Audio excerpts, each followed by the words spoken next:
எல்லாரும் சேர்ந்து சொல்லுவோமா? இது தேவனுடைய வார்த்தை, கேட்டு நடப்பேன், அதனால் என் ஆத்துமாவும் வாழ்வும் சுகமாய். ஹல்லேலூயா. இப்ப நாம் எடுத்துக்கொள்வோம் யாத்திராகமம் 28. யாத்திராகமம் 28 எழுதிக் கொள்ளுங்கள். இதெல்லாம் மனப்பாடம் பண்ண வேண்டிய வசனங்கள். யாத்திராகமம் 28. ஓய்வு நாளை பரிசுத்தமாய் ஆசரிக்க நினைப்பாயாக. சொல்லுங்க பாப்பா. ஓய்வு நாளை பரிசுத்தமாய் ஆசரிக்க நினைப்பாயாக. ஓய்வு நாள் 10 கட்டளைகள் இருக்குது. நாம ஏற்கனவே 3 கட்டளைகள் பார்த்திருக்கிறோம்.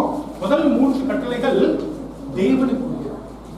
உன்னை எகிப்திலிருந்து கொண்டு வந்து அடிமைத்தனத்திலிருந்து கொண்டு வந்த கர்த்தராகிய தேவனாலே என்னை இன்றி வேற தேவர்கள் இருக்கக்கூடாது, நீங்கள் சிலையை வழிபடக்கூடாது, விக்கிரகத்தை வழிபடக்கூடாது, கர்த்தருடைய நாமத்தை நீங்கள் வீணாய் சொல்லக்கூடாது அப்படின்ட்டு முதல் 3 கட்டளைகள் கர்த்தருக்கு. இது 4வது கட்டளை. 5வது கட்டளை இருந்து 10வது கட்டளை பார்த்தீங்க அப்படின்னு சொன்னா மற்றவர்களுக்கு உரியது. பெற்றோர்கள் தாய் தகப்பனை கனம் பண்ணுவாயாக, களவு செய்யாத இருப்பாயாக, பொய் சொல்லாது இருப்பாயாக அப்படின்ட்டு மற்றவர்களுக்குரியது. சமுதாயத்தில் நாம் எப்படி நடந்து கொள்ள வேண்டும் என்பதனை சொல்லுவது 5வது கட்டளையில இருந்து 10வது கட்டளை வரைக்கும்.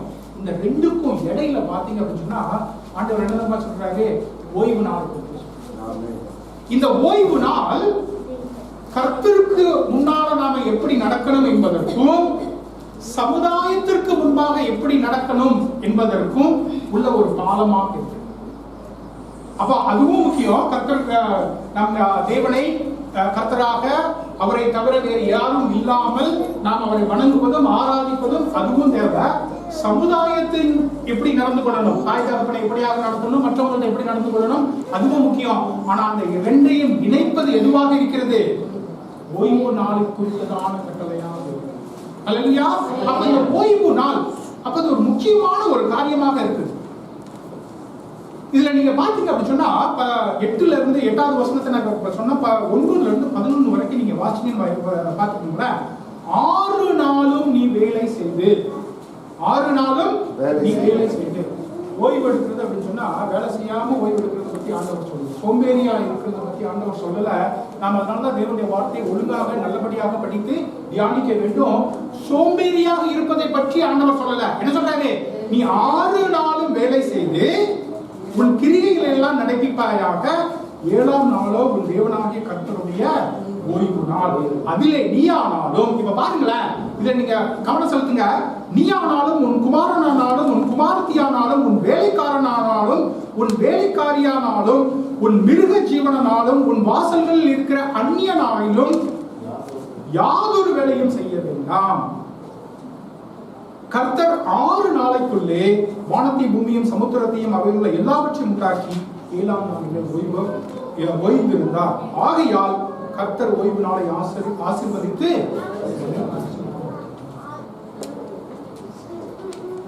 இந்த பார்வோனுக்கு இடையில இன்னைக்கு நான் சொன்ன பல வகையில ஆண்டவர் தேவனுடைய வார்த்தையை கன்ஃபார்ம் பண்ணார் அப்படின்ட்டு நான் காலையில ஜெபிக்கும் பொழுது நான் ஜெபிச்சேன்.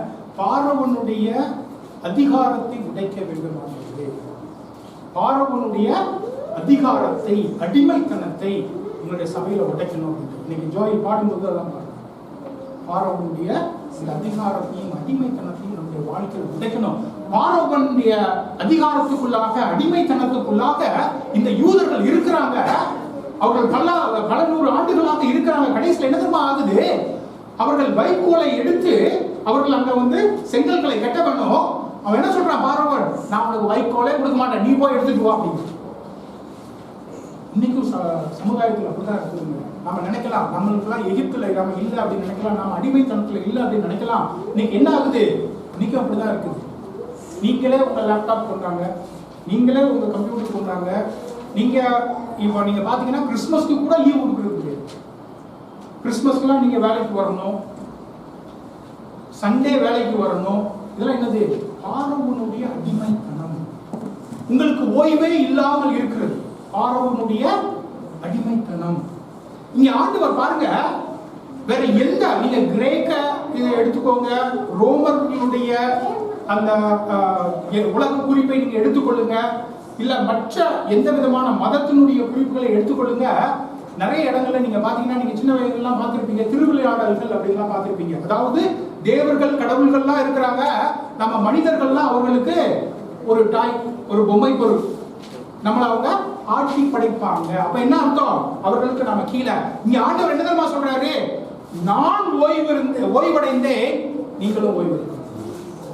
நீங்க எனக்கு கீழே அப்படின்னு ஆண்டவர் சொல்லுங்க, நீங்களும் என்ன மாதிரி நம்மை ஆண்டவர் அவருக்கு இணையாக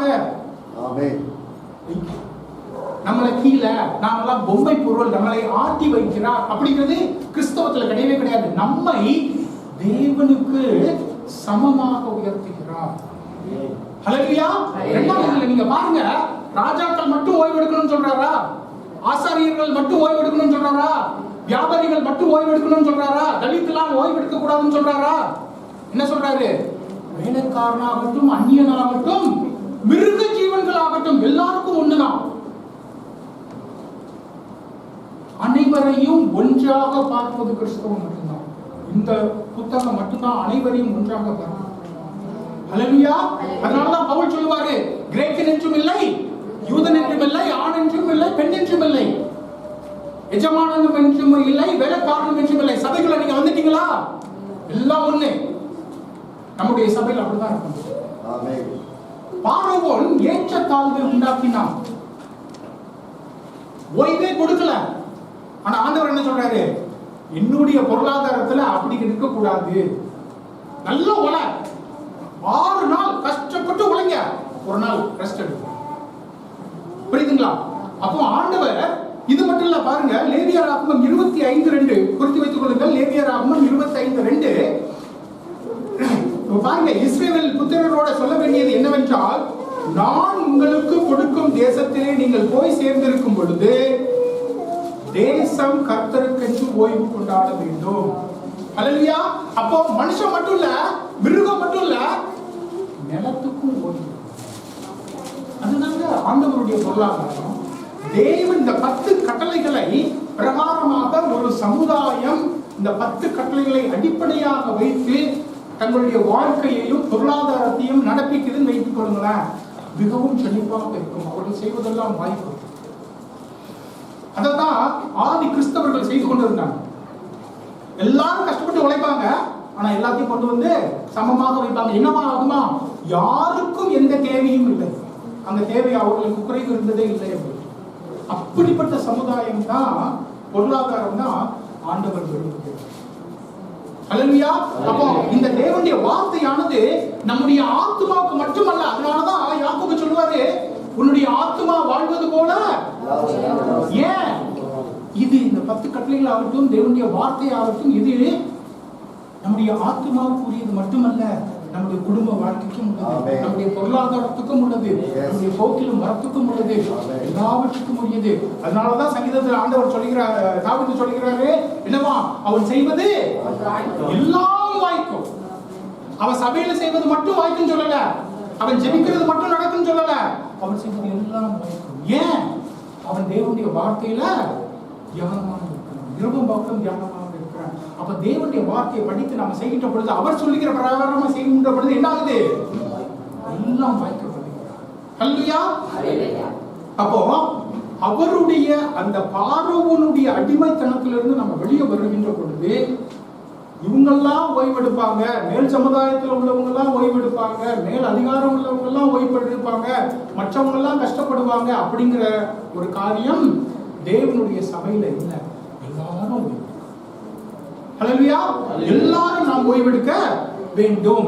இதனுடைய இப்படி இந்த ஓய்வு இன்னைக்கு வந்து இல்லைங்க. மக்களுக்கும் சரி, மிருகத்துக்கும் சரி, மிஷினுக்கும் சரி, நிலத்துக்கும் சரி, இந்த ஓய்வு நம்ம கொடுக்கறதே கிடையாது.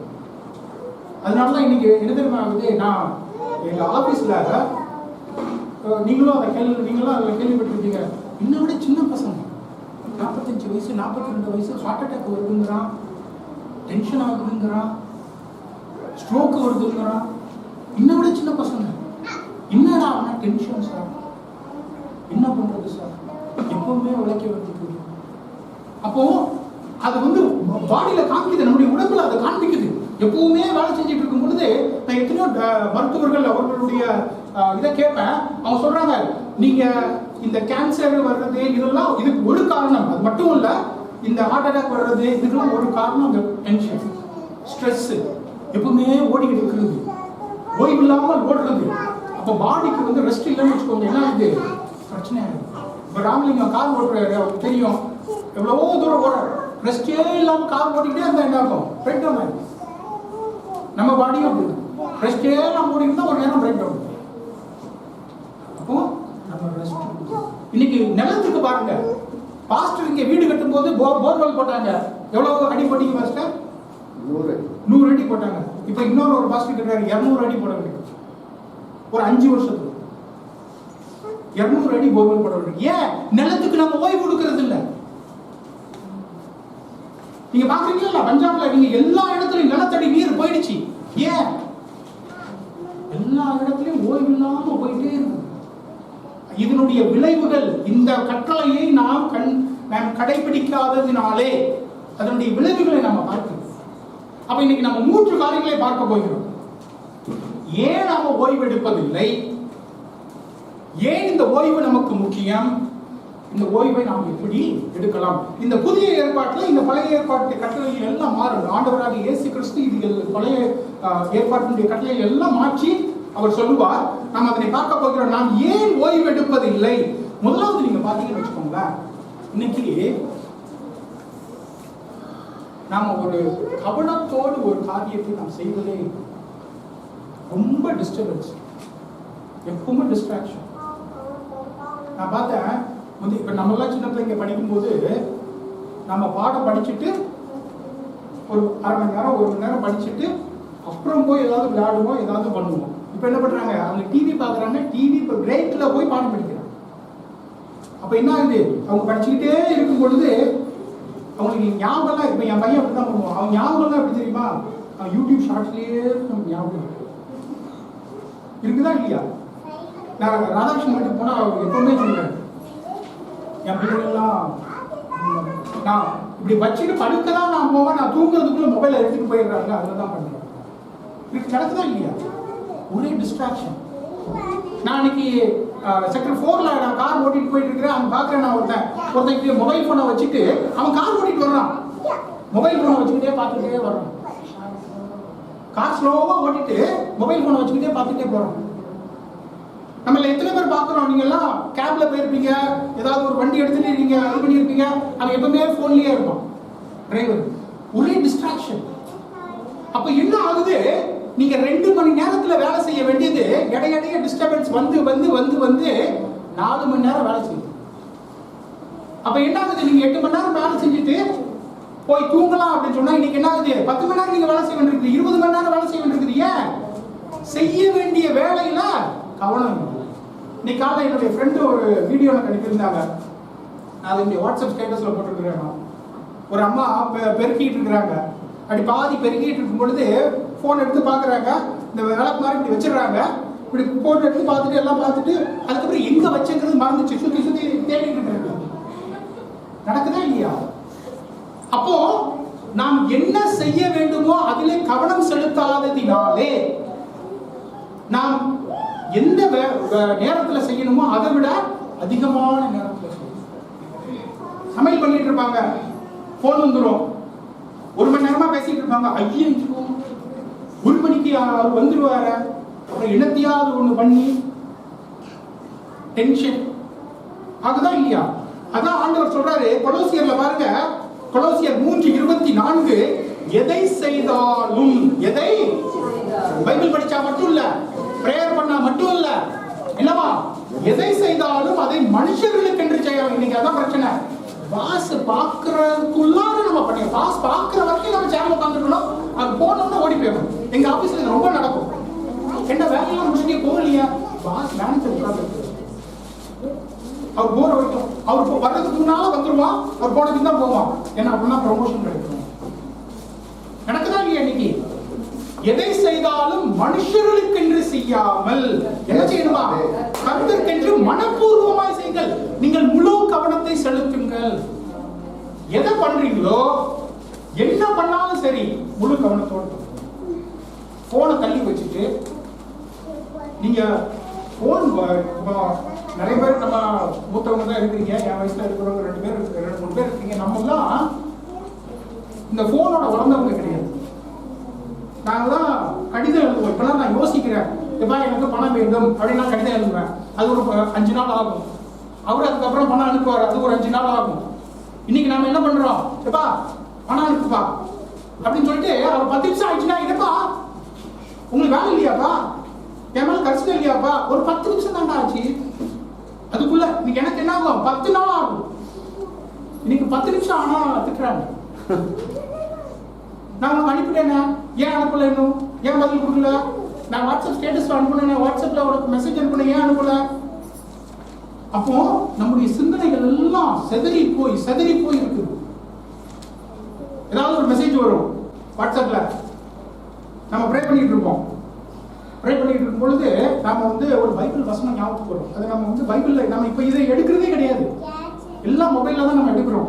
உடனே அப்படியே ப்ரே பண்ணிக்கிட்டே பிரேனா கர்த்தராவே ஸ்தோத்திரம் அப்படின்னு சொல்லிட்டு அந்த வசனத்தை எடுப்போம். அப்போ ஒரு டிங்னு ஒரு மெசேஜ் வரும் வாட்ஸ்அப்ல இருந்து. நம்ம ஃப்ரெண்டு தான் அனுப்பிடுவோம், பாஸ்டர் அனுப்பிடுவோம், ஃப்ரெண்டு உடனே நம்ம எடுத்து பார்ப்போம். அது ஒரு வாட்ஸ்அப் ஸ்டேட்டஸ், இதுக்காக ஜெபித்துக் கொள்ளுங்கள்.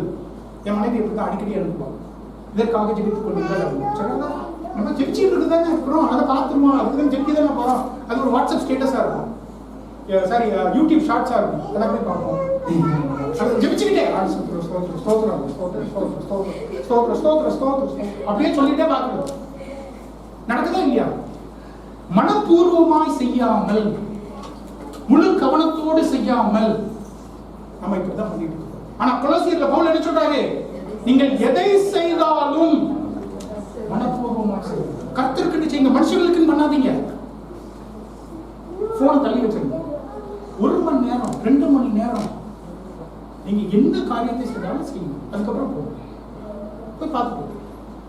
அப்போ நீங்கள் அப்படி செய்கின்ற பொழுது உங்களுக்கு டைம் கிடைக்கும். இல்லைன்னா என்ன ஆகுது, டைம் இருக்கிறது இல்லை. ஏன்னா 2 மணி நேரத்தில் செய்ய வேண்டிய வேலையை 5 மணி நேரத்தில் செய்வீங்க நீங்க. அப்போ உங்களுக்கு ஓய்வெடுப்பதற்கு நேரமே இருக்காது. அப்ப முதலாவது நீங்க செய்ய வேண்டியது மனப்பூர்வமாய் முழு கவனத்தோடு, கவனம் சிதறாமல் எதுல பண்றீங்களோ அதை தொடர்ந்து அதை செய்கின்ற பொழுது கர்த்தர் எல்லாவற்றையும் வாய்க்கு செய்வார், அதனை செழிப்பாக்குவார். அல்லேலூயா. இரண்டாவது பாருங்க, யாக்கோபு எடுத்துக்கோங்க. யாக்கோபு 1:14-15, யாக்கோபு 1:14-15 அதுல இப்படியாக எழுதுகிறார், அவனவன் தன் சுய இச்சையினாலே இழுக்கப்பட்டு சிக்குண்டு சோதிக்கப்படுகிறான். பின்பு இச்சையானது கர்ப்பம் தரித்த பாவத்தை பிறப்பிக்கும், பாவம் பூர்ணமாக்கும் பொழுது இன்னைக்கு நம்ம இச்சைங்க. அது ஒரு 10 கட்டளையில நம்ம பார்ப்போம், கடைசி கட்டளையில நம்ம பார்ப்போம். இன்னைக்கு இச்சை நமக்கு என்ன தேவை அப்படிங்கிறது, அதான் நம்ம சொன்ன ஆதி கிறிஸ்தவர்கள்ல அவர்களுக்கு எந்த தேவையும் இல்லாமல் இருந்தது. விருப்பப்பட்டதெல்லாம் அவங்க வாங்கல. நீங்க என்ன தெரியுமா, விருப்பம், இச்சை. ஏன்னா இந்த டிஷர்ட் வேணும், அஜித் போட்டுருப்பாரு, விஜய் போட்டுருப்பாரு, அவர் மாதிரி ஹேர் கட் போட்டுருக்கணும், அப்படிதான் கட் பண்ணி எனக்கு முடிய போயிடுச்சு. அப்போ நமக்கு இச்சை அதிகமாக இருக்கிறது. நமக்கு என்ன தேவை அப்படிங்கிறது கிடையாது, இச்சை. இன்னும் வேணும். என் தங்கச்சி வாங்கிட்டா அதனால நான் கார் வாங்கணும், என் தம்பி வீடு கட்டிட்டா அதனால நான் வீடு கட்டணும். உனக்கு தேவையா? உனக்கு தேவையா ஆண்டவர் கொடுத்துட்டாரா? அது நமக்கு போதுங்கிறதே கிடையாது. என்ன ஆகுது, இச்சை. அது வேணும், இது வேணும், இன்னும் வேணும். நாம் தேவனுடைய காரியத்திலே நாம் வாஞ்சியா இராமல் இந்த உலகத்தினுடைய காரியங்களில் நாம் இச்சையா இருக்கிறோம். எத்தனை பேர் நீங்க இதெல்லாம் கேட்குறீங்கல்ல, என் பையன் தம்பி வாங்கிட்டா அதனால நான் கார் வாங்க போறேன், எங்க அண்ணன் வாங்கிட்டா அதனால நான் வீடு கட்ட போறேன் அப்படிலாம் நீங்க சொல்றீங்கல்ல. அந்த சர்ச்சில் 50 பேர் ஞானஸ்தானம் எடுத்துட்டாங்க, என் சர்ச்சிலையும் அப்படி இருக்கு. யாராவது கேட்டுக்கிறீங்க? நம்ம தேவனுடைய காரியத்தில் இப்படி கம்பேர்லாம் பண்ண மாட்டோம், இப்படிலாம் வாஞ்சிக்க மாட்டோம். நம்ம இந்த உலகபூர்வமான காரியங்கள்லாம் இச்சை அதிகமாகும் பொழுது என்ன ஆகுது, மரணம் ஏற்படுகிறது. அப்ப ரெண்டாவது என்னது, இச்சைப்பு அப்படியே நம்ம ஓடிக்கிட்டு இருக்கிறோம், இச்சையிலேயே நம்ம ஓடிக்கிட்டு இருக்கிறோம். தேவனுக்கு முன்பாக நாம் நம்முடைய கவனங்களை செலுத்தாமல் இச்சையினாலே நம்முடைய வாழ்க்கை ஓடிக்கொண்டே இருக்கிறது. அடுத்தது பாருங்க, யாத்ராகமம் எடுத்துக்கொள்ளுங்க, யாத்ராகமத்தை எடுத்துக்கொள்ளுங்க. அடுத்தது என்னன்னா, தேவைக்கு அதிகமாக விரும்புவது. தேவைக்கு அதிகமாக விரும்புவது. இந்த யாத்ராகமத்துல யூதர்கள்லாம் வெளியே வர்றாங்க. பார்வோன் அடிமைத்தனத்தை விட்டு விடுவிக்கப்பட்டு மோசே கூட்டிட்டு வர்றாரு. ஆண்டவர் அவர்களுக்கு மன்னாவை கொடுக்கிறார். மன்னாவை கொடுக்கும்போது என்னதான் சொல்றாரு, உங்க வீட்டுக்கு எவ்வளவு தேவையோ, ஒரு நாளைக்கு எவ்வளவு தேவையோ இதை எடுத்துக்கொள்ளுங்கள். நான் தான் சொல்லியிருக்கிறேன், நமக்கு தேவையான ஞானம் எல்லாம் இங்கேயே இருக்குது. இது 2000 வருஷத்துக்கு முன்னால உள்ளது, 5000 வருஷத்துக்கு முன்னால எழுதுனது, அதனால இன்னைக்கு இது பயனுள்ளது அப்படிலாம் கிடையாது. இப்ப பாருங்க, மோசே சொல்லுகிறார் யூதர்களிடத்துல, நீங்கள் உங்களுக்கு உரிய ஒரு நாளைக்கு உரிய மன்னாவை சேர்த்து வைத்துக் கொள்ளுங்கள். சிலருக்கு அது போதல், சிலருக்கு அது போதல். அதிகமாக சேர்த்து இன்னைக்கு நடக்குதா இல்லையா? 2 தலைமுறை 3 தலைமுறைக்கு தேவையான சொத்துலாம் இருக்குது, இருந்தாலும் போதும் அப்படிங்கிறது. அதிகமாக சேர்ப்பது அப்போ ஆட்டிட்டாரு, அப்பதான் கேன்சர் வரும், அப்பதான் ஸ்ட்ரெஸ் இல்லாம வேணும் வேணும் வேணும் வேணும் வேணும். எடுத்துக்கொள்ளுங்கள், யாத்ராகமம் 16:20. மோசேயின் சொல் கேளாமல் சிலர் அதில் விடியற் காலம் மட்டும் கொஞ்சம் மீதியாய் வைத்தார்கள், அது பூச்சி குடித்து நாற்றம் அடித்தது. இப்படிதான் ஆகுது. அதிகமா வேணும் வேணும் சேர்க்கும் பொழுது என்ன ஆகுது, பூச்சி தான். உங்களுக்கும் பயன் இல்லை, அடுத்தவங்களுக்கும் பயன் இல்லை, அப்புறம் உங்களுக்கு அது பூச்சி தான். அதிகமாய் வேணுங்கிறது. சாப்பாடு விஷயத்தையும் அப்படிதான், கொஞ்சமா நம்ம நிறுத்துறதே கிடையாது, சாப்பிட்டுட்டே இருக்குது. அப்புறம் கடைசி என்ன ஆகுது, வயிற்றுக்குள்ள பூச்சி தான். நான் தான் சொன்னேன், 2000 வருஷத்துக்கு முன்னால எழுதுனது அது அப்படின்ட்டு இதை நம்ம விட்டுற முடியாது. இன்னைக்கும் உள்ளது அது பயனுள்ளதா இருக்கு. நமக்கு தேவையான ஞானத்தை கொடுக்கிறதா இருக்கிறது. இது மட்டும் இல்ல, ஒரு நாளைக்கு மட்டும் இல்ல, 6 நாள் ஆண்டவர் சொல்றாரு மன்னாவை கொடுக்கிறார். அப்ப ஆண்டவர் சொல்றாரு 6வது நாள்ல உங்களுக்கு 2 நாளைக்கு உரிய மன்னாவை நான் உங்களுக்கு கொடுப்பேன் அப்படின்னு சொல்றாரு. 7வது நாள் நீங்க ஓய்வெடுங்க, வெளியே போய் எதுவும் பண்ணாதீங்க அப்படிங்கிறாரு. என்ன தெரியுமா பண்றாங்க, இன்னும் கொஞ்சம் கிடைக்குமா, இன்னும் கொஞ்சம் கிடைக்குமா அப்படின்னு எட்டி பாக்குறாங்க. எடுத்து பாருங்க, யாத்ராகமம் 16:27, அதே அதிகாரம் 27 பாருங்க. 7ஆம் நாளிலே ஜனங்களில் சிலர் அதை சேர்க்க புறப்பட்டார்கள்.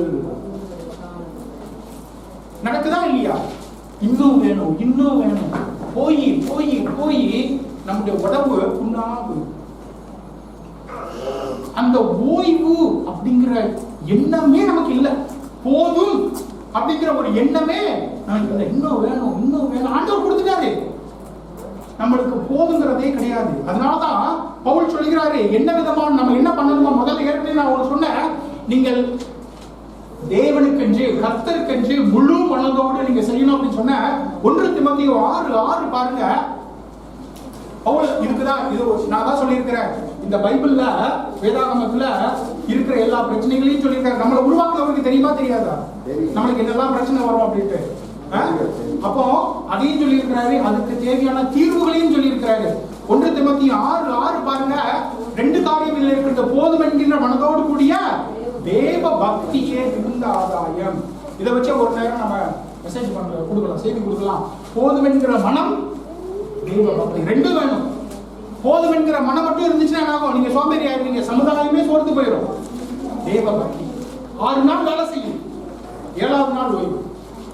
உனக்கு தேவைக்கு நீ கஷ்டப்பட்டு உழை, ஆனா 7வது நாள் தேவ பக்தியோடு கூடிய போதும் என்கிற மனதோடு கூடிய தேவ பக்தி என்னவா, மிகுந்த ஆதாயம். அவன் செய்வதெல்லாம் செழிக்கும், அவன் செய்வதெல்லாம் வாய்க்கும். மிகுந்த ஆதாயம் 2 வேணும், தெய்வ பக்தியும் வேணும், நம்ம போதும் என்கிற மனதோடு இருக்கும் பொழுது நாம் எந்த காரியம், நான் நிறைய நேரம் பார்த்திருக்கிறேன், நம்ம எந்த காரியத்தை செய்ய வேண்டும், எல்லா காரியத்தையும் செஞ்சீங்கன்னா உங்களுக்கு என்ன ஆகும், ஆதாயம் வராது. எந்த காரியத்தை செய்யணும் அது ஆண்டவர் உணர்த்துவாரு. அது எப்போ வரும், நீங்க ஓய்வெடுத்து அவருடைய பிரசன்னத்துல இருக்கும் பொழுதுதான் அது வரும். அவருடைய பிரசன்னத்துல இருக்கும் பொழுது ஆண்டவர் உங்களுக்கு காண்பிப்பார் எந்த காரியத்தை எப்படி செய்யணும். மனப்பூர்வமாக முழுமையாக அதை செய்யுங்க, மிகுந்த ஆதாயம், மிகுந்த பலன் வரும், செய்வதெல்லாம் வாய்க்கும். அல்லேலூயா. என் வாழ்க்கையை உணர்ந்து நான் அதை சொல்றேன். தேவையில்லை, இன்னைக்கு நம்ம பார்த்தோம், பிரதர் அது கொடுத்தாரு, ரொம்ப நல்லா. அதான் சொன்னேன், நல்ல காரியங்களினாலே தேவன் அதனை உணர்த்தினார் அப்படின்ட்டு. தேவையில்லாத காரியத்தெல்லாம் போய் மூக்கு விட்டுருக்கு. நம்ம மூக்க நினைச்சுக்கிட்டு அப்புறம் என்ன ஆகும்? உங்களால பண்ண முடியாது. எனக்கு மிகுந்தியான காரியங்களிலே கவலை செலுத்தாதீங்க. நம்ம வீட்டையே நமக்கு நடத்த தெரியாது, நாட்டை நடத்துறது எப்படி அப்படின்னு சொல்லிட்டு ஸ்டாலினுக்கும் மோடிக்கும் நம்ம வந்து அட்வைஸ் கொடுக்குறோம். அவரெல்லாம் இன்னத்தை நடத்துறாங்க, நம்ம என்ன விட்டோன்னா நான் சூப்பராக நடத்துவேன். வீட்டை நடத்த தெரியாது, இருக்கிற 2 பிள்ளைகளை வளர்க்க தெரியாது. எனக்கு தேவையில்லாத காரியத்தெல்லாம் எதுக்கு நம்ம மூக்கு விட்டு இருக்கிறோம்? அதனாலதான் நமக்கு வந்து ஆதாயம் வர்றதில்லை, அதனாலதான் பலன் வர்றதில்லை. நமக்கு தேவையான காரியங்கள்ல, நாம் செய்ய வேண்டிய காரியங்களில முழு மனதோடு நாம் செய்கின்ற பொழுது, கர்த்தருக்காக செய்கின்ற பொழுது மிகுந்த பலனை அப்ப நம்ம பார்த்தோம். ஏன் நம்மளுக்கு ஓய்வெடுக்க முடியவில்லை அப்படின்னு நம்ம பார்த்தோம். இச்சையினால, நமக்கு பேராசையினால நம்மளால ஓய்வு எடுக்க முடியவில்லை. நாம ஏன் ஓய்வு எடுக்கணும்? இந்த இயற்கையை நமக்கு அதை காண்பிக்கிறது. நீங்க ஜூக்கெல்லாம் போயிருக்கிறீங்களான்னு தெரியல, இல்லை அந்த காட்டுக்கெல்லாம் போயிருக்கிறீங்களா? வடக்கட்டாலெல்லாம் நான் காட்டுக்கெல்லாம் போயிருக்கிறேன்.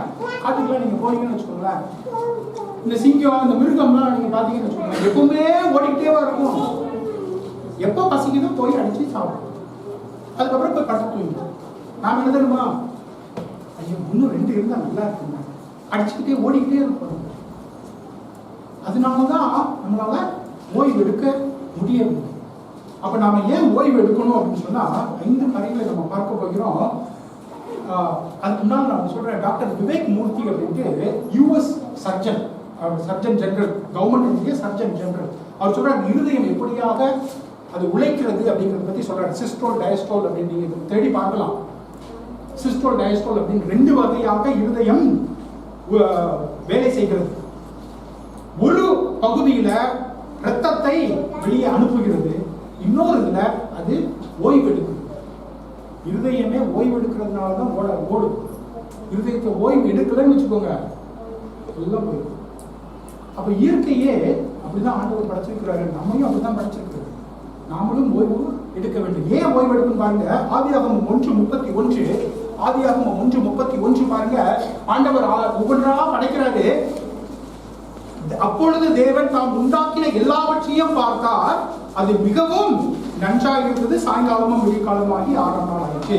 அப்பொழுது அவர் என்ன பண்றாரா? முதலாவது நம்ம ஏன் தெரியுமா ஓய்வு எடுக்கணும்? நம்ம வாழ்க்கையில என்ன நடக்குது, நம்ம பண்றதெல்லாம் ரைட்டா, நம்ம நினைச்சது நம்ம பண்றோமா, சரியா தவறா, நம்ம எதையாவது தவறு செய்யறோமா அப்படின்னு நம்ம சோதித்து பார்க்க வேண்டும். ஆண்டவர் என்ன பண்ற? ஆண்டவரை திரும்பி பார்க்கிறார். 6 நாள் நான் பண்ணிட்டேன், என்ன பண்றாரா? நான் உண்டாக்கின எல்லாவற்றையும் பார்த்தார். நாம் உண்டாக்குனதை பார்க்கிறோமா? நம்ம பிள்ளைகளை பார்க்கறதுக்கே டைம் இல்லை. காலையில் 6 மணிக்கு என்னுடைய ஆபீஸ்ல வேலை பார்க்குறவங்க நான் பார்த்துருக்கேன். காலைல 6 மணிக்கு போயிடுவாங்க, சார் சார் சார் சார் அப்படின்ட்டு. ஏன்னா அமெரிக்காவில் இருந்தால் கால் இருக்கும், காலையிலே போயிடுவாங்க. அப்புறம் பையனும் பிள்ளைங்களும் தூங்க போயிடும். அப்புறம் நைட்டு ஒரு 11 மணிக்கு வருவாங்க, சார் சார் சார் சார் அப்படின்ட்டு ஃபோன் பண்ணிக்கிட்டே வருவாங்க. அப்புறம் பையன் கேட்பான், அம்மா இந்த ஞாயிற்றுக்கிழமை மட்டும் வர்ற அந்த அங்கிள் யாருமா? நடக்குதா இல்லையோ? அப்போ நாம் செய்த காரியங்களை திரும்பி எங்க வீட்டுல நாங்க எல்லா ஞாயிற்றுக்கிழமையும் 7:30 மணிக்கு உட்காந்துருவோம்.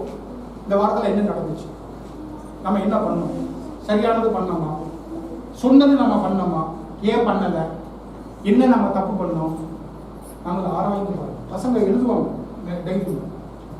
நம்ம முதல்ல இந்த வியாழக்கிழமை கூட்டத்தை ஒரு இடத்துல ஆரம்பிச்சோம். நாங்கள் கேட்போம், இந்த வாரத்தில் என்ன நடந்துச்சு, நாம எப்படி நடந்து கொண்டோம், நம்ம சரியா நடந்துக்கிட்டோமா, இப்ப 2 இடத்துல நடக்குது, நாம என்ன பண்ணணும், வேற என்னெல்லாம் அவங்க பண்ணலாம் நாம. அப்போ நீங்கள் நடந்துற காரியங்களை திரும்பி பார்க்க வேண்டும். சபை எப்படி நடக்குது நாம் திரும்பி பார்க்க வேண்டும். அப்போதான் நாம வந்து ஆண்டவரே அதை பண்ணியிருக்கிறார். கர்த்தராகிய தேவனே உண்டாக்கிய எல்லாவற்றையும் திரும்பி பார்த்து அவர் என்னவா சொன்னாராம்? மிகவும் நன்றாக இருந்தது. அப்ப நாமளும் கேட்கணும், நான் பண்றதெல்லாம் நல்லா இருக்குதா, சரியான முறையில் இருக்குதா, பைபிள் பிரகாரம் இருக்குதா, என்னுடைய குடும்பத்திற்கு நல்லபடியாக இருக்கிறதா, நல்லாக இருக்கிறதா, திரும்பி பார்க்க. நாம் திரும்பி பார்க்க. அப்போ ஓய்வெடுத்தாதான் பண்ண முடியும். ஓடிக்கிட்டே இருந்தீங்கன்னா எப்படி பார்க்க முடியும்? சரிங்களா? அப்போ நீங்கள் திரும்பி பார்க்க. நான் பண்றது கரெக்டா, நான் இப்படி பண்ணணும்னு நினைச்சேன், என் பொண்ணுக்கு நான் வந்து சேர்க்கணும்னு நினைச்சேன், போன மாசம் சேர்த்தனா, நான் சொன்ன அமௌண்ட் சேர்த்தனா, ஏன் சைக்கிள்? என்ன அதிகமான செலவு வந்தது? திரும்பி பார்க்கிறது. ஆண்டவரே அதை சொல்லியிருக்கு, ஆண்டவரே அதை பண்ணியிருக்கிறார். அடுத்தபடியாக பாருங்க, உபாகமம் 5:15, உபாகமம் 5:15, நீ எகிப்து தேசத்திலே அடிமையா இருந்தாய் என்றும் உன் தேவனாகிய கர்த்தர் உன்னை அவ்விடத்திலிருந்து வல்லமையுள்ள கரத்தினாலே ஓங்கின புயத்தினாலும் புறப்பட பண்ணினார் என்றும் நினைப்பாயாக. ஆகையால் ஓய்வு நாளை ஆசரிக்க உன் தேவன் கர்த்தர் உனக்கு. அப்ப நாம நீங்க ஓய்வு எடுக்கிறது என்ன தெரியுமா?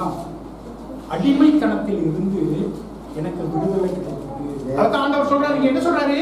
நீ எகிப்து தேசத்திலே அடிமையா இருந்தாய். இன்னைக்கு நாம வேலையில அடிமையா இருக்கிறோமா? நம்ம கர்த்தருக்கு அடிமையா இருக்கிறோமா? இந்த உலகத்துக்கு அடிமையா இருக்கிறோமா? பணத்துக்கு அடிமையா இருக்கிறோமா? பொருளுக்கு அடிமையா இருக்கிறோமா? பெருமைக்கு அடிமையா இருக்கிறோமா? புகழுக்கு அடிமையா இருக்கிறோமா? இந்தியா சின்ன பிள்ளைங்க நிறைய ஃப்ரெண்ட்ஸ் 25 வயசு, அந்த 22 வயசு பிள்ளைங்க கொஞ்சம் பேர் இருக்கிறாங்க. அவங்களுக்குலாம் என்ன பேசினா, ஜோசப் இன்ஸ்டாகிராம்ல என்ன விட அதிகமான லைக் நிறைய பேருக்கு வந்துச்சு, நான் நிறைய பண்ணணும் இருக்குதா இல்லையா? அவர்களுக்கு இன்ஸ்டாகிராமுக்கு அடிமை, பொருளுக்கு அடிமை, புகழுக்கு அடிமை, பணத்துக்கு அடிமை. ஆண்டவர் நம்மை அடிமைத்தனத்திலிருந்து விடுதலை ஆக்கி இருக்கிறார். அப்ப நீங்க ஓய்வு எடுக்கும் போது என்ன சொல்றீங்க? நான் அடிமை இல்லை, நான் ஆண்டவருடைய பிள்ளை. இந்த புகழுக்கும் பணத்திற்கும் நான் அடிமை இல்லை. ஆண்டவர் அதான் சொல்றார், எகிப்திலே நீ அடிமையா இருந்தாய், உன்னை நான் விடுதலை ஆக்கி இருக்கிறேன். இன்றைய கிறிஸ்தவர்களாகிய நமக்கு தேவன் ஆகிய இயேசு கிறிஸ்துவின் இரத்தத்தினால நமக்கு விடுதலை கிடைக்கிறது. நாம நினைக்கணும், நாம் இன்னும் அடிமையாக இருக்கக்கூடாது. அல்லேலூயா. இந்த உலகத்திற்கும் உலக பொருளுக்கும் இந்த புகழுக்கும் பொருளுக்கும் நாம் அடிமையா இருக்கக்கூடாது. அப்ப நீங்க ஓய்வு நாள் எடுக்கும்போது என்ன சொல்றீங்க? நான் அடிமை இல்லை. அதை நீங்கள் உங்களுக்கும் சொல்றீங்க, மற்றவங்களுக்கும். அப்ப நாம என்ன பண்ணணும்? ஓய்வு எடுக்கிறது. நீ அடிமை அல்ல, நான் அடிமை இல்லை. சொல்லுங்க பாப்போம், நான் அடிமை இல்லை. நான் இயேசு கிறிஸ்துவின் இரத்தத்தினால விடுதலை பெற்றவன். அல்லேலூயா. நான் அடிமை அல்ல. நீங்கள் ஓய்வு எடுக்கின்ற பொழுது நீங்க அதைத்தான் சொல்றீங்க. 8 மணி நேரம் தூங்குகின்ற பொழுது அதைத்தான் சொல்றீங்க. என்னது? நான் அடிமை இல்லை. அல்லேலூயா. நான் அடிமை இல்லை. நிறைய பேருக்கு 8 மணி நேரம் தூக்கமே வரதில்லை. பாஸ் கூப்பிட்டுட்டே இருப்பாரு, வேற யாராவது கூப்பிடுவாங்க, இல்லைன்னா எதுவுமே இல்லை அப்படின்னு சொன்னா அவங்க என்ன பண்ணுவாங்க? படுக்கையில உட்காந்துக்கிட்டு யூடியூப் ஷார்ட்ஸ் இப்படியே பார்த்துட்டே இப்படியே. அப்ப என்ன தூக்கம் வருமா? தூக்கம் வருது. காலையில முழிச்ச உடனே எனக்கு நிறைய பேர் தெரியும், முழிச்ச உடனே வாட்ஸ்அப் அது பார்க்கலன்னா அவங்களுக்கு அந்த நாளே வரல. அப்ப அவர்கள் அதற்கு அடிமையாக 9:30 மணிக்கு என் போனை இங்க வச்சுட்டு இவங்களுடைய படிக்க அறைக்கு போனே கிடையாது. என் மனைவி மட்டும் தான் என் பேச்சை கேட்க மாட்டேன். அவங்க மட்டும் தான் ஒரு போன் கொண்டு வருவோம். படிக்க பிள்ளைங்க யாருனாலும் கொண்டு வரக்கூடாது, நானே கொண்டு வரணும். படுக்கை அறைக்கு நான் கொண்டு வரதே கிடையாது. நம்மளுக்கு தேவையான ஏன் தெரியுமா? நான் இதற்கு அடிமை இல்லை. 9:30 மணி 10 மணிக்கு மேல கால் பண்ணீங்கன்னா என் பாஸ்க்குலாம் தெரியும். கால் பண்ணீங்கன்னா அவன் எடுக்க மாட்டான். நான் யாருக்கும் அடிமை இல்லை. அல்லேலூயா. நான் யாருக்கும் அடிமை இல்லை. ஏன் தெரியுமா? படிங்க பார்ப்போம். சங்கீதம் 23:2-3 நம்ம எல்லாருக்கும் தெரிந்ததா? கர்த்தர் மேய்ப்பராய் இருக்கிறார். நான் யாருக்கும் அடிமை இல்லை. நான் யாருக்கும் அடிமை இல்லை. என்னை புல்லுள்ள இடங்களில் மேய்த்து அமர்ந்த தண்ணீர், அதுதான் ஓய்வு. அமர்ந்த தண்ணீர் அண்டையில் என்னை கொண்டு போய் விடுகிறார். அவர் என் ஆத்துமாவை தேற்றி தம்முடைய நாமத்தின் நிமித்தம் என்னை நீதியின் பாதைகளில் நடத்துகிறார். அப்ப அமர்ந்த தண்ணீர் அண்டைகளில் நான் யாருக்கும் அடிமை இல்லைங்க, என் அப்பாவுடைய பிள்ளைங்க. அவர் என்னை அமர்ந்த தண்ணீர் அண்டையில் நடத்துவார். இந்த வறட்சியான காலத்திலும் பாலைவனத்துல எல்லாரும் போவாங்க, எனக்கு பாதை இருக்குங்க. ஏன்? கர்த்தரை மீட்கிறார். ஹல்லேலூயா. அப்ப நீங்க ஓய்வெடுக்கும் போது என்ன சொல்றாங்க? நான் அடிமை இல்ல, கர்த்தரை மீட்கிறார். அவர் என்னை அமர்ந்த தண்ணீர் அண்டையில் நடத்துவார். இந்த உலகமே வறட்சிக்குள்ள போலாம், என்னை அவர் பார்த்துக் கொள்வார். அப்ப நீங்க என்ன தெரியுமா பண்றீங்க? ஓய்வெடுக்கும் பொழுது நான் யாருக்கும் அடிமை இல்ல, என்னுடைய அப்பாவுடைய பிள்ளை, கர்த்தர் என்னுடைய மேய்ப்பராய் இருக்கிறார் அப்படிங்கறத அறிக்கை செய்யணும். அப்பதான் நீங்க படுக்கிறது சுகமாக இருக்கும். கர்த்தர் என்னை பார்த்துக் கொள்வார். எந்த பிரச்சனையானாலும் கர்த்தர் பார்த்துக் கொள்வார். அப்ப உங்களுக்கு நல்ல சுகமா இருக்கும், வியாதி எதுவும் வராது. அல்லேலூயா. அப்போ நீங்க அடிமைத்தனத்திலிருந்து விடுதலை பெற்றீர்கள். கர்த்தர் எங்களுடைய மேய்ப்பராய் இருக்கிறார். அப்புறம் அடுத்தபடியாக பாருங்க, யாத்திராகமம் 31:13 பாருங்க. நீ இஸ்ரவேல் புத்திரரை நோக்கி, நீங்கள் என் ஓய்வு நாட்களை ஆசரிக்க வேண்டும், உங்களை பரிசுத்தப்படுத்துகிற கர்த்தர் என்பதை நீங்கள் அறியும்படிக்கு இது உங்கள் தலைமுறைக்கும் எனக்கும் உங்களுக்கும் அடையாளமா இருக்கும். ஒரு கவர்னன்ட், ரெண்டு பேரும் உடன்படிக்கை பண்றாங்க. ஆண்டவரும் நாமும் என்ன பண்றோம்? உடன்படிக்கை பண்ணிக்கிறோம். நான் ஓய்வு எடுப்பேன். ஆண்டவர் அவருடைய பங்கை பண்றாரு. கர்த்தரின் மேய்ப்பராய் இருக்கிறார், கர்த்தராய் இருக்கிறார். அவர் உங்களை அமர்ந்த தண்ணீர் அண்டையில் நடத்துகிறார், புல்லுள்ள இடங்களில் உங்களை நடத்துகிறார். அவர் அவருடைய பங்கை பண்ணிக்கிறார். நீங்க உங்களுடைய பங்கை பண்ணிக்கிறீர்களா? அவர் மேல விசுவாசத்தை கொள்ளுகிறீர்களா? அதனை அறிக்கை செய்கிறீர்களா? அப்பதாங்க உங்களுக்கு ஓய்வு கிடைக்கும். அப்போ அவருடைய பங்கை அவர் பண்ணிக்கிறார், நீங்க உங்க பங்கை பண்ணிக்கிறீர்களா? அப்ப நீங்க ஓய்வு எடுப்பது என்ன சொல்றீங்க? இந்த உடன்படிக்கையை அறிக்கை செய்கிறீர்கள். ஆண்டவரே, நீர் என்னுடைய மேய்ப்பராய் இருக்கிறீர். என்ன நடந்தாலும் சரி, என் பக்கத்துல 1000 விழுந்தாலும் சரி, இந்த பக்கத்துல 10,000 விழுந்தாலும் சரி, நான் போய் ஓய்வு எடுப்பேன். ஏன்? கர்த்தர் அவர் என்னுடைய கோட்டையாக இருக்கிறார், அவர் என்னுடைய துருகமாக இருக்கிறார், அவர் என்னை வழி நடத்துவார், பாலைவனத்திலே பாதைகளை உண்டு பண்ணுவார். அல்லேலூயா. இரும்பு தாழ்பால்களை அவர் உடைப்பார் அப்படின்னு நாம சொல்றோம். நீதிமான்களுடைய நாட்களை நடுப்புகள் வரை அதிகமாய் பிரகாசம் செய்ய வைப்பார், அவர் செய்வார். அல்லேலூயா. அப்போ நாம அறிக்கை செய்கின்றோம், அந்த உடன்படிக்கையை அறிக்கை செய்கின்றோம். அதுக்குதான் ஓய்வு எடுக்கணும். கடைசியா பாருங்க, ஏன் தெரியுமா நீங்க எடுக்கணும்? இது உங்களை ஆபத்திலிருந்து விடுதலையாக்கும். பாருங்க, 2 சாமுவேல் 11:1 பாருங்க. 2 சாமுவேல் 11:1 மறு வருஷம் ராஜாக்கள் யுத்தத்திற்கு புறப்படும் காலம் வந்தபோது தாவீது யோவாவையும் அவனோடு கூட தன் சேவகரையும் இஸ்ரவேல் அனைத்தையும் அம்மோன் புத்திரரை அழிக்கவும் ரப்பாவை முற்றுகையிடவும் அனுப்பிவிட்டான். தாவீதோ யுத்தம் செய்கிற நேரம், எல்லாரும் வேலை செய்கிற நேரம், ஆண்டவர் என்ன சொல்றாரு? 6 நாள் வேலை செய், 1 நாள் நீ ஓய்வெடு அப்படின்னு. நீ ஓய்வெடுக்காம ஓடிக்கிட்டே இருக்கிற, கார் ஓடிக்கிட்டே இருக்குது. அப்ப என்ன ஆகும்? நீ எப்போ ஓய்வு எடுக்க கூடாதோ அப்ப நீ ஓய்வு எடுக்க வேண்டியது. எல்லாரும் யுத்தம் செய்யறதுக்கு போறாங்க. யோவாவு அவனுடைய இஸ்ரவேலுடைய யுத்த வீரர்கள் எல்லாரும் என்ன பண்றாங்க? யுத்தத்துக்கு போறாங்க. தாவீது என்ன பண்றான்? ரெஸ்ட் எடுக்கணும். எப்போ நீ ஓய்வு எடுக்கணும் அப்பதான் ஓய்வு எடுக்கணும். நீ நாம இன்னைக்கு தாவீது கர்த்தருடைய இருதயத்திற்கு ஏற்றவனா இருந்தான். நாம இன்னைக்கு சபைக்குள்ள வரலாம், எல்லாம் பண்ணலாம், ஆனா நாமும் ஓய்வு எடுக்க வேண்டும். ஊழியக்காரர்களும் ஓய்வு எடுக்க வேண்டும். அல்லேலூயா. அப்ப இல்லன்னா என்ன ஆகும்? நான் ஆண்டவருக்காக பாட்டு பாடுறேன், ஆண்டவருக்காக நான் போறேன், பெண்கள் கூட்டத்துக்கு போறேன், உபவாசத்துக்கு கூட்டத்துக்கு போறேன், ஆண்கள் கூட்டத்துக்கு போறேன், சின்ன பிள்ளைங்க கூட்டத்துக்கு போறேன், பெரிய பிள்ளைங்க கூட்டத்துக்கு போறேன், எல்லாம் சொல்லிட்டு என்ன ஆகும்? எப்ப நீங்க ஓய்வு எடுக்க கூடாது அப்ப ஓய்வு எடுத்தா என்ன ஆகும்? அப்பதான் நீங்க பாவம் தாவீது செய்வது போல பாவத்துக்குள்ளாக விழுந்து விடுவீர்கள். அப்ப நீங்க ஓய்வு எடுக்கலன்னா வியாதி வர்றது மட்டும் இல்ல, பாவத்திற்குள்ளும் விழுந்து போகிறது. எல்லாரும் யுத்தத்துக்கு போறாங்க, தாவீது மட்டும் வீட்டுல உட்கார்ந்து.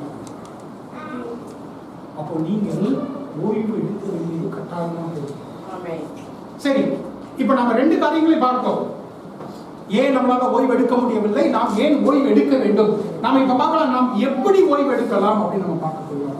இயேசு கிறிஸ்துவானவர், நான் சொல்லியிருக்கிறேன், பழைய ஏற்பாட்டில் இந்த 10 கட்டளைகளையும் இயேசு கிறிஸ்து வித்தியாசமாக நமக்கு சொல்லி கொடுத்திருப்பார். புதிய ஏற்பாட்டுல ஒருத்தன் போய் ஆண்டவர்கிட்ட கேட்கிறான், முக்கியமான கட்டளை எதுங்க அப்படிங்கிறான். முக்கியமான கட்டளை எது அப்படின்னு ஆண்டவர்கிட்ட கேட்கிறான். பாருங்க, மத்தேயு 22:37-39, மத்தேயு 22:37-39, இயேசு அவனை நோக்கி, உன் தேவனாகிய கர்த்தரிடத்திலே உன் முழு இருதயத்தோடும் முழு ஆத்துமாவோடும் முழு மனதோடும் அன்பு கூறுவாயாக. முதலாவது கட்டளை. முதல் 3 கட்டளை இருக்குது இல்ல, அந்த 3 கட்டளையும் ஒரு கட்டளையில ஆண்டவர் சொல்றார். உங்க கர்த்தராகிய தேவன் மேல முழு இருதயத்தோடு முழு மனதோடு முழுமையாக அவரை மட்டுமே ஆராதிப்பாயாக, வேற எதையும் பண்ண வேண்டாம் அப்படிங்கிறத ஒரு கட்டளையில சொல்றாரு. அப்புறம் பாருங்க, இதற்கு ஒப்பாய் இருக்கிற 2ஆம் கற்பனை, உன்னிடத்தில் நீ அன்பு கூறுவது போல பிறனிடத்திலும் அன்பு கூறுவாயாக. மற்றதெல்லாம் நான் சொன்னேன்ல, சமுதாயத்துல எப்படி நாம நடந்து கொள்ள வேண்டும், களவை செய்யாதிருப்பாயாக, பொய் சொல்லாதிருப்பாயாக, இச்சியாதிருப்பாயாக, பெற்றோர்கள். ஏங்க ஓய்வு நாளை குறித்து ஆண்டவர் சொல்லல? இயேசு கிறிஸ்து ஏன் ஓய்வு நாளை குறித்து சொல்ல? ரெண்டு காரியத்தையும் சொல்றாரு. கர்த்தரை பத்தி சொல்றாரு, முதல் 3 கட்டளைகளை பற்றி பேசுறாரு, 5 இருந்து 10 உள்ள கட்டளையும் சொல்றாரு. ஆனால் ஓய்வு நாளை மட்டும் ஏங்க ஆண்டவர் சொல்லல? படிங்க மத்தேயு 11:28. மத்தேயு 11:28. வருத்தப்பட்டு பாரம் சுமப்பவர்களே நான் உங்களுக்கு இளைப்பார். இயேசு கிறிஸ்து தாங்க நமக்கு ஓய்வு. அவர்தான் நமக்கு இளைப்பாறுதல். அவர் சிலுவையிலே அறையப்பட்டதினாலே, அவருடைய ரத்தத்தை சிந்தினதினாலே நமக்கு ஓய்வு. அவர்தான் நமக்கு ஓய்வு. அவருக்குள்ளாக நமக்கு ஓய்வு, அவர் மூலமாக நமக்கு ஓய்வு, அவரே நமக்கு ஓய்வு. ஹல்லேலூயா. அதனாலதான் ஆண்டவர் அந்த ரெண்டையும் சொல்றாரு, ஓய்வு பற்றி சொல்லல. ஏன்? அவர் ஓய்வு சொல்லுகிற அவர் ஓய்வு நமக்கு. அவருக்குள்ளாக வரும் பொழுது ஓய்வு, அவர் மூலமாக நமக்கு ஓய்வு, அவரே நமக்கு ஓய்வு. ஹல்லேலூயா. அப்ப கிறிஸ்துவுக்குள்ளாக நாம் ஓய்வெடுக்கணும். அப்ப அதனாலதான் பழைய ஏற்பாட்டுல ஒரு நாள் முழுவதுமாக 7ஆம் நாள்ல கட்டாயமாக நீங்கள் ஓய்வெடுக்க வேண்டும். ஆனா புதிய ஏற்பாட்டுல நம்ம எப்படி தெரியுமா ஆரம்பிக்கிறோம்? வாரத்தினுடைய முதல் நாள்ல நம்ம ஓய்வெடுக்கணும். ஏன்? ஆண்டவர் நமக்கு ஓய்வை கொடுத்து விட்டார். அப்போ நம்ம ஞாயிற்றுக்கிழமை தான் ஓய்வு எடுக்கணுங்கிற அவசியம் கிடையாது. ஆண்டவர் நமக்கு அந்த சுதந்திரத்தை கொடுத்திருக்காரு. இது பாத்தீங்க அப்படின்னா பாஸ்டர்ஸ் எல்லாம் பாத்தீங்கன்னா அவங்களுக்கு சண்டே தான் பிஸியா இருக்கும். காலையில 7 மணி 6 மணிக்கு ஆரம்பிச்சாங்கன்னா நைட்டு போகும் 8-9 மணி வரைக்கும். எங்க அவங்க ஓய்வு எடுக்கிறது? அவங்க என்ன பண்ணலாம்? எனக்கு தெரிஞ்ச நிறைய பாஸ்டர்ஸ் திங்கட்கிழமை ஓய்வு. ஆண்டவர் அதை தப்புன்னு சொல்லல. ஏன்னா புதிய ஏற்பாட்டுல இப்படிப்பட்டதான காரியங்கள் கிடையாது. ஓய்வு எடுக்கணும். திங்கட்கிழமை எடுக்கிறியா எடுத்துக்கோ. மத்திய கிழக்கு நாடுகளில் பார்த்தீங்கன்னு வச்சுக்கோங்க, துபாய் எல்லாம் நீங்க பாத்தீங்கன்னா அவங்களுக்கு வெள்ளிக்கிழமை அவங்களுக்கு லீவு. அவங்க வெள்ளிக்கிழமை ஓய்வு. நீங்க இப்பதான் ஓய்வு எடுக்கணுங்கிறது கிடையாது. நீங்க எப்பனாலும் ஓய்வு எடுக்கலாம். ஆனா ஓய்வு ஆண்டவருக்குள்ளாக. ஹல்லேலூயா. அப்ப தேவன் தான் நமக்கு இளைப்பாறுதல் தருகிறவராய் இருக்கிறார். அப்ப இன்னைக்கு நம்ம படிச்ச மாதிரி, நம்ம இன்னைக்கு பாஸ்டர் சொன்ன மாதிரி, நாம் இதன் மேலே இரவும் பகலும் தியானமாய் இருக்கின்ற பொழுது நமக்கு இளைப்பாறுதல். ஹல்லேலூயா. பாருங்க, ஆண்டவர் இளைப்பாறுதலை குறித்து சொல்லுகின்ற பொழுது, செழிப்பை பற்றி சொல்லுகின்ற பொழுது நிறைய நேரம் பணமும் காசும் மாத்திட்டாங்க. நான் ஒன்றும் இல்லாம வந்தேன், இன்னைக்கு நான் 2 BMW கார் வச்சிருக்கிறேன், 3 வீடு வச்சிருக்கிறேன், அதுதான் ஆசீர்வாதம் அப்படின்னு மாத்திட்டாங்க. அப்படி கிடையாது. ஆண்டவர் அப்படி சொல்லவில்லை. அதுவும் உண்டு, ஆனால் அது மட்டும் காசும் பணமும் மட்டும் ஆசீர்வாதம் அல்ல. சங்கீதம் 1 அப்படிதான் நம்ம போட்டிருக்குது. அவன் இலையுதிராமல் இருப்பான். ஹல்லேலூயா. அவன் செய்வதெல்லாம் வாய்க்கும். வெறும் பணமும் காசு மட்டும் கிடையாது. பணம் காசு இருந்துட்டு யாரையா இருந்தா என்ன பண்றது? ஊர்ல உள்ளவெல்லாம் திட்டினா என்ன பண்றது? அதனாலதான் பைபிள்ல நீங்க ஒவ்வொன்றும் நீங்க பாத்தீங்கன்னு வச்சுக்கோங்களேன், ஆதி கிறிஸ்தவர் ஆதி சபையில பிரச்சனை வந்த பொழுது அந்த ஸ்தேவானையும் மற்றவர்களையும் தெரிந்தெடுப்பாங்க. என்ன சொல்லுவாங்க? காசு உள்ளவனும் பணம் உள்ளவனும் வாங்கினா சொல்லுவாங்க. என்ன சொல்லுவாங்க? பரிசுத்த ஆவியினால் நிரப்பப்பட்டவனும் நற்பேச்சு உள்ளவனும் நற்கீர்த்தி உள்ளவனும். இந்த உலகத்துல நல்ல பேர் வாங்கணும். இன்னைக்கு எத்தனை பணக்காரங்க நல்ல பேர் வச்சிருக்காங்க?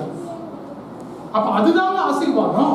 ஆண்டவர் கொடுக்கிற ஆசீர்வாதம். படிய மத்தேயு 10:10 எடுத்து படிய, திருடன் திருடவும் கொல்லவும் வருகிறான் என்று நானோ அவைகள் ஜீவன் உண்டாயிருக்கவும் அது என்னவா?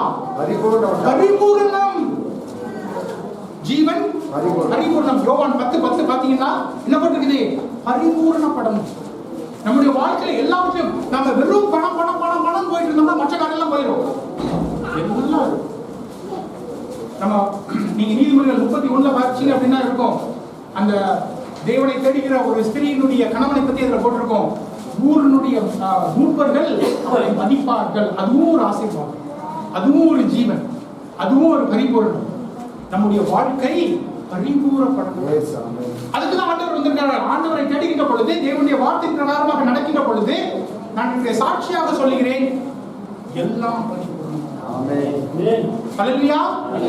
வெறும் பணம் காசு மட்டும் ஆசீர்வாதம் இல்லைங்க. நல்ல சுகமா இருக்கிறது, 4 பேர் உங்களை மதிப்பா சொல்றது, 4 பேர் உங்ககிட்ட அட்வைஸ் கேட்கறது, அதுதாங்க ஆசீர்வாதம், அதுதாங்க பரிபூரணம். ஆண்டவர் அனுமதி கொடுக்கிறார். ஹல்லேலூயா. கடைசியாக இதனை சொல்லி நான் 2 காரியத்தை சொல்லி முடிக்கிறேன். ரோமர் 12:2 இந்த சமுதாயமானது இப்படிதான் ஓய்வெடுக்கணும் அப்படின்னு சொல்லும். நாம ரிசார்ட்ல போய் படுத்தாதாங்க ஓய்வு, நாம பெட்ல படுத்து தூங்கினாதாங்க ஓய்வு, எல்லாமோ ஓய்வை பற்றி இந்த சமுதாயமானது பல காரியங்களை சொல்லும்.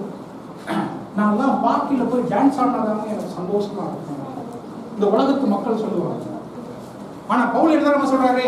12:2 ரோமர் 12:2 இந்த பிரபஞ்சத்துக்கு ஏத்த ஒத்த வேஷம் தெரியாமல்.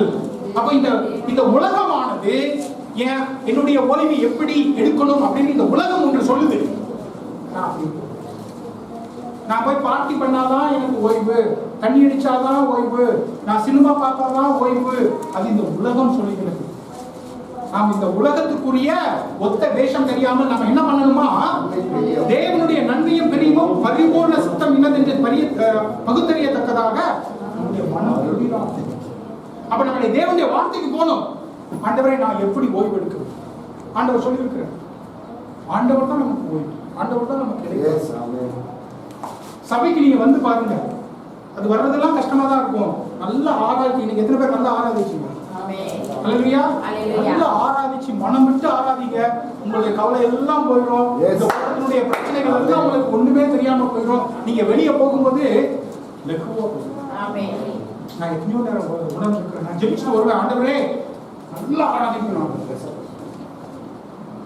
வந்து நல்லா ஆராதிச்சுட்டு போனோம்னா ஒரு லெக்கு என்னால சந்திக்க முடியும். பிரச்சனை இருக்குது, சந்திக்க முடியும். ஆண்டவர் கொடுத்துருக்கிற வார்த்தை கொடுத்துட்டாரு. பாட்டு பாடும்போது இங்க வந்து நான் எத்தனையோ நான் சொல்லியிருக்கிறேன். சிஸ்டர் ஆராதிக்கும் பொழுதோ ஜோயில் ஆராதிக்கும் போதோ எத்தனையோ நேரங்கள்ல அந்த தேவனுடைய வார்த்தை வரும். வந்துச்சுன்னா இனிமே நம்ம பார்த்துக்கலாம். அதுதாங்க ஓய்வு. படுத்து தூங்குறது மட்டுமே ஓய்வு அல்ல, மனசுல ஒரு தைரியம். ஆண்டவர் பார்த்து கொண்டு அப்போ இந்த உலகம் இப்படிதான் நீ ஓய்வெடுக்கணும், இப்படிதான் நீ வந்து ரெஃப்ரெஷ் ஆகணும் அப்படின்னு சொல்லலாம். ஆனா ஆண்டவர் என்ன சொல்றாரு? அப்படி இருக்க கூடாது. உன்னுடைய மனம் புரியாது. இதற்கு ஏற்ற வண்ணமாக, இதிலே சொல்ல வண்ணமாக நீங்கள் ஓய்வு. ஹல்லேலூயா. கடைசியா பாருங்க எப்படி தெரியுமா நம்ம ஓய்வு எடுக்கணும். இதெல்லாம் பைபிள்ல போடுங்க. நான் எப்பவுமே சொல்லியிருக்கிறேன், உங்களுக்கு இந்த உலக இந்த வாழ்க்கைக்கு தேவையான எல்லா ஞானமும் தேவனுடைய வார்த்தையில இருக்குது. பிரசங்கி 3:13 பாருங்க. பிரசங்கி 3:13 அஞ்சிய மனுஷர் யாவரும் புசித்து குடித்து தங்கள் சகல பிரயாசத்தின் பலனையும் அனுபவிப்பதே. ஹல்லேலூயா. அதான் ஆண்டவர் பல இடங்களில் சொல்றாரு, அவருடைய கையினுடைய காரியத்தை ஆசீர்வதிப்பேன், பிரயாசத்தை ஆசீர்வதிப்பேன், அது பொத்தலான வழியில போவதா இருக்காது. இன்னைக்கு நான் 1500 ரூபாய் வாங்கின சம்பளம், அந்த 1500 ரூபாய் வாங்கின போது நான் நல்லா என்ஜாய் பண்ணேன். 4000 ரூபாய் வாங்கினேன். நான் சொல்லிட்டேன் 10% ஆண்டவருக்கு, 10% பேங்குக்கு, மீதி 80% நான் நல்லா என்ஜாய் பண்ணேன். இப்பவும் உங்களுக்கு 10% ஆண்டவருக்கு. இப்போ கொஞ்சம் அதிகமாக கொடுக்குறோம். 10% ஆண்டவருக்கு, 10% பேங்குக்கு, மீதி எல்லாம் அது ஆசீர்வாதம். என்ன போட்டிருக்குது? தேவனுடைய அனுக்கிரகம் போட்டிருக்கா இல்லையா? சகல பிரயாசத்தின் பலனை அனுபவிப்பது தேவனுடைய அனுக்கிரகம். அதுதான் ஆசீர்வாதம். இன்னைக்கு நீங்க வேலை செஞ்சுக்கிட்டே இருக்கிறீங்க. அந்த வேலையை நீங்க பெரிய வீடு இருக்கலாம், 2 கோடி வீடு, வீட்டிலேயே இருக்கீங்க நீங்க. அப்புறம் என்னத்துக்கு பலன்? நல்ல கார் வாங்கிருக்கலாம், கார்லயே நீங்க உட்காரவே இல்லையா, அப்புறம் என்ன பலன்? அப்போ உங்களுடைய கையினுடைய பிரயாசத்தை நீங்கள் அனுபவிக்கிறீங்க தெரியுமா? அது அனுபவம். நீங்க என்ன கஷ்டப்பட்டு என்னத்துக்கு பலனை அனுபவிக்கலன்னா என்ன பண்ண முடியும்? நீங்கள் பலனை அனுபவிப்பது, நீங்கள் கையினுடைய பிரயாசத்தை அனுபவிப்பது. அப்ப நீங்க தேவனுடைய சபையில மற்றவர்களுக்கு கொடுத்து நீங்களும் கொடுத்து நீங்கள் அனுபவிக்கிறீங்க தெரியுமா? அது ஒரு பெரிதான ஒரு பலன். ஹல்லேலூயா. அப்ப நீங்க ஓய்வை எடுக்க வேண்டும். ஓய்வு நாள் நீங்கள் பரிசுத்தமாய் ஆசரிக்க வேண்டும்.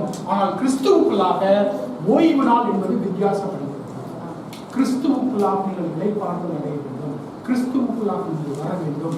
கிறிஸ்துவனுடைய வார்த்தை அவர் என்ன சொல்லியிருக்கிறார் படித்து அதன் பிரகாரமாக செய்கின்ற பொழுது உங்களுடைய வாழ்க்கையானது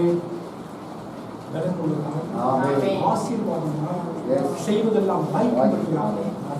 அப்ப நீங்க கையில செய்கிற எல்லா பிரயாசத்தையும் நீங்கள் அனுபவிக்க முடிகிறது. உங்களுடைய மன சந்தோஷமா இருக்கு. அதுதாங்க தேவன் நம்ம இந்த வார்த்தையில